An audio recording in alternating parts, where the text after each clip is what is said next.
You know that feeling when your brain just won't shut up? Like it's stuck on a loop, replaying conversations, imagining worst-case scenarios, overanalyzing every little thing. You're not crazy. You're just stuck in your own head. And if you've already tried meditating, journaling, or going for a walk and none of it worked, then this might be exactly what you need to hear. Overthinking is a trap. And the worst part?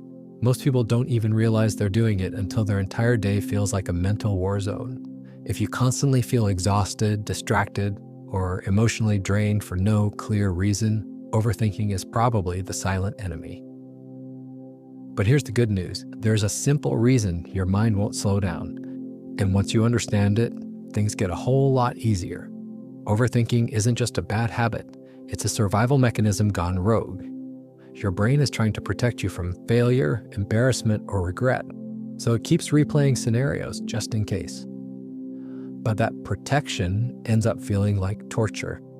And no, the answer isn't to just think positive. Then that's like telling someone drowning to just breathe. What actually works is understanding why your brain keeps spinning and giving it a reason to stop. Let's start with step 1. Label the loop. When your thoughts start racing, say this out loud, or in your head, if you're in public, I'm overthinking. That simple label puts you back in control. Instead of swimming in thoughts, you're standing outside them. Your brain hates uncertainty. So when you label what's happening, it stops us trying to figure it out and finally listens. Step 2. Give your brain a task. Overthinking fills the space when your mind is bored, anxious, or emotionally unsettled. So replace the loop with something specific.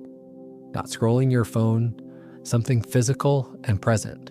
It could be cleaning your room, doing push-ups, drawing, or even washing dishes. Doesn't matter what it is, as long as your hands are moving and your brain is focused on something real, you break the cycle. Now step 3 is weirdly powerful. The mental off switch. Close your eyes, breathe in deeply, and imagine a giant red button that says stop. Each time your thoughts spiral, you mentally press that button. It sounds silly, but neuroscience shows your brain responds to imagined actions almost the same way as real ones. You're training it to pause on command. But what about when you're trying to sleep and the thoughts won't stop? That's when you use the 1, 2, 3 grounding technique. You whisper to yourself, 1 thing you can feel, 2 things you can hear, 3 things you can see. Doing this shifts your brain from the mental world into the physical one. It's like forcing your consciousness back into your body. Works like magic, especially at night. Now here's the final piece. Stop trying to solve everything in your head. Your mind isn't a to-do list. If a thought keeps coming back, write it down. Get it out of your brain and onto paper. That sends a clear message to your subconscious. It's handled.